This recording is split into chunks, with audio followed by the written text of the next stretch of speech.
Good evening, and welcome to another preachy episode of Diatribes from the Voice of Doom. Now here's your pompous and pride-filled host, Voice of Doom.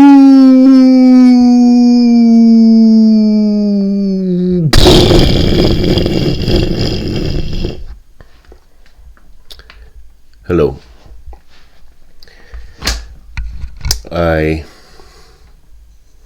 want to wish you a very, very happy and healthy Pride Month, and I hope that the entire month of June is filled with fun-filled activities in commemoration of certain sexualities. I wanted to do one diatribe a day based on transgenderism and LGBT, etc. every day for the month of June, but I guess it might be a subject that's a little time-worn. It's getting a little bit redundant, but I will do one episode about pride, which is one of the 7 deadly sins. But before I do that, I'm going to read from this book. Just snippets. I don't want to read the whole thing, the whole episode. But I'm going to go to Genesis 19. And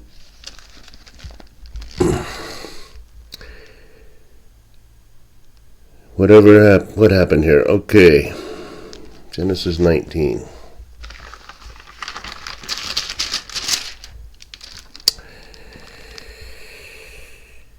And the Lord said, because, this is chapter 18, verse 20. And the Lord said, because this cry of Sodom and Gomorrah is great, and because their sin is very grievous, I will go down now and see whether they have done altogether according to the cry of it,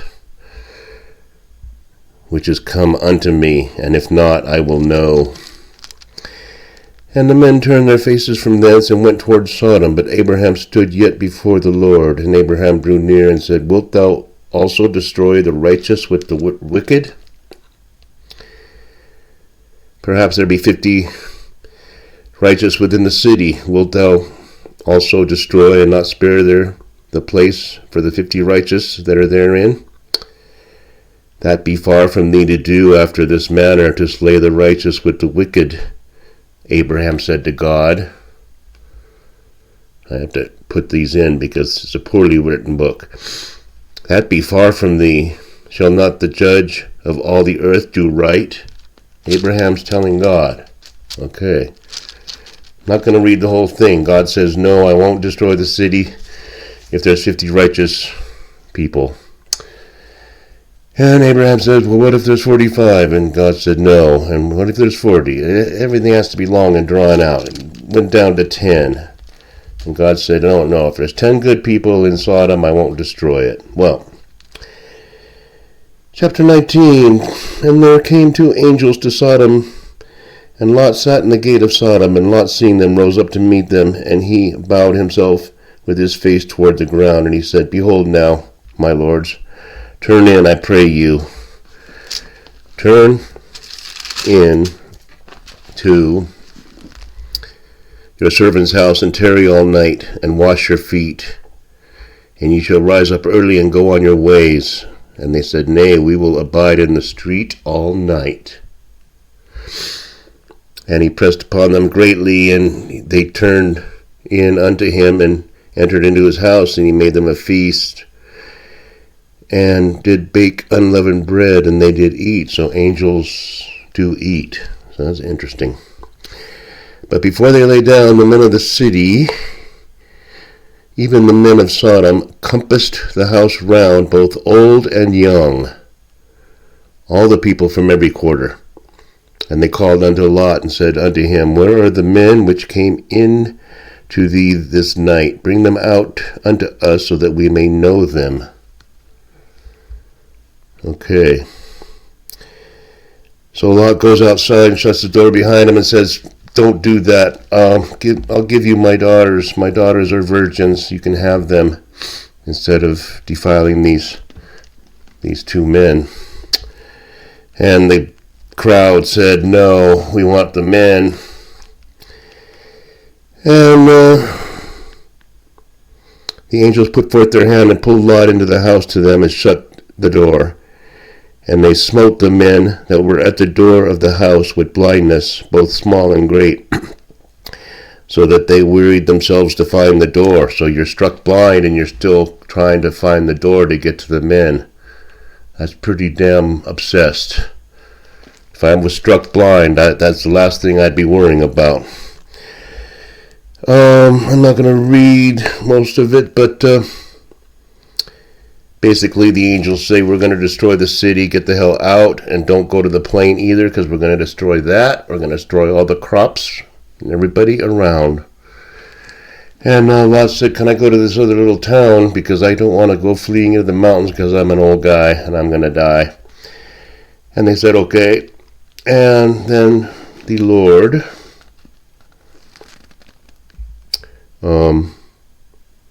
rained upon Sodom and upon Gomorrah brimstone and fire from the Lord out of heaven. And he overthrew those cities and all the plain and all the inhabitants of the cities and that which grew upon the ground. But his wife looked back from behind him, and she became a pillar of salt. And he looked toward Sodom and Gomorrah and toward all the land of the plain, and beheld, and lo, the smoke of the country went up as the smoke of a furnace. So, that's what happened in Genesis. And it's very ironic, because I was reading through the Bible. I was reading through those chapters to see how I could do this, and right after Lot escaped with his daughters and his family, turns out that the family line was going to be not going on for some reason, so his two daughters slept with their father so that they could have kids to keep the line going, and they started two tribes that way, Moab and Ammon. The Moabites and the Ammonites. Okay, so the ironic part is everybody's hemming and hawing about gay coloring books in the elementary school, and all this LGBTQ literature that's graphically explaining to little kids how to act when they're gay. And the Bible has a lot of incest and a lot of bad behavior. So they say, we'll take the Bible out too. We're going to take these gay books out. We're going to take the Bible out because, I mean, it does have some pretty dirty stuff in there. Just doesn't aside. Now, pride. Pride is only allowed for people who are marginalized. You cannot be proud if you are part of the ruling white supremacist cadre segment of society. If you're male, you cannot be proud. Proud to be a male. I'm proud to be heterosexual. I'm proud to be white. Oh, try saying that. Try saying white pride. Try even having a sign saying white pride. And you will be incarcerated for the rest of your life. Because it's wrong. Whites should not be proud ever. They're devils. They're enslavers, colonizers, white supremacists, patronizing patriarchs. They're lawnmowers and they're leaf blowers. So no pride for white people, no pride for heterosexuals. I'm proud to be a heterosexual. And Pride Month, I can't even notice the difference. I really don't know the difference between Pride Month and every other day of the year, because flags are everywhere. And the last time I saw so many flags in a parade was on footage in Nuremberg, okay? So take that for what it's worth. But these LGBTs, you know, they had to be proud of their sexuality. And kids have to be aware of their sexuality at a very young age, their sexual preferences and wants. And I guess that's the way it's going to be, because you try to speak up against it and you're ostracized. You're called a hater. You're called a phobe. And everybody can see what's happening, but nobody's going to do anything. And does God have to rain brimstone down again? I think he does. I really do. And it's not because I'm a prude. I do not care. I'm weird. I'm the first one to admit it. If you look into my diatribes on my playlist, I told you the truth. So don't, even start with that with me. Because I knew all about this stuff long before most of these bears who were in parades whipping mostly naked men in public. Before they were born, I knew what was going on. So don't even try it with me. I saw a lot of things, if you watch like Sky News and some, foreign outlets, you will see footage of gay parades. I guess they're gay. I mean, they're beyond gay now. The furries, the gays, they got dog faces. But there's a lot of leather and there's a lot of graphic sexual activity going on in public. Now, why don't heterosexuals do that also? Shall we have a man and a woman on the back of a truck making love and saying how great heterosexuality is? I'd love to see that. So, the whole pride thing, pride goeth before a fall, and we are going to fall. I was just thinking, what am I proud of? I'm proud. I used to say I'm proud of my kids, and I still am, but I'm proud that I was able to raise them with certain morals and values. And even though one turned out one way and one turned out another, I know that I was doing the right thing. And I'm proud of myself for doing my best to raise them to have morals and values. Am I proud of being a musician? Well, I'm proud that I can bring happiness and joy to people by playing music. But I'm just, I think that's a talent that I have that a lot of people don't have, and so I like, everybody wants to have a little something they can do better than others, or at least they can do well.